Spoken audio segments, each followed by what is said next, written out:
বিকেবাসী চ্যানেলের পক্ষ থেকে আপনাদের সবাইকে স্বাগত জানাচ্ছি।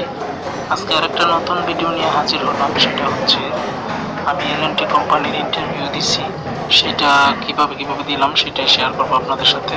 রোমানিয়া ট্রেনিং সেন্টারে আমি গেছি, তো যাওয়ার পর সন্ধ্যার দিকে ওইখানে আমাদের ট্রেনিং করানো হইলো কিভাবে ইন্টারভিউ দিতে হবে, কি বলতে হবে।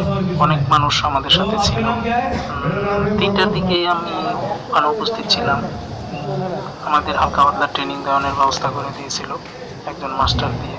আমরা ট্রেনিং করছি এখানে। আরও তো পরের দিন সকালে ডেলিগেট হলো, ইন্ডিয়ান ডেলিগেট। তারা সৌদি আরবের এলএনটি কোম্পানির বিভিন্ন কর্তাকর্তা হিসেবে কাজ করে, এবং তারা ওইখানে থেকে এখানে আসছে এবং আমাদের ইন্টারভিউ নিছে। তো ইন্টারভিউর শেষ পর্যায়ে গিয়া আমার ফাইল রিজেক্ট হয়ে গেছে। এখানে সবগুলো নিছিল 32-33 বছরের ছেলে, তো আমার বয়স 36, তার কারণে আমার ফাইলটা রিজেক্ট করা হয়েছে। তো আপনারা ইন্টারভিউ দেওয়ার আগে ভালো করে বুঝে শুনে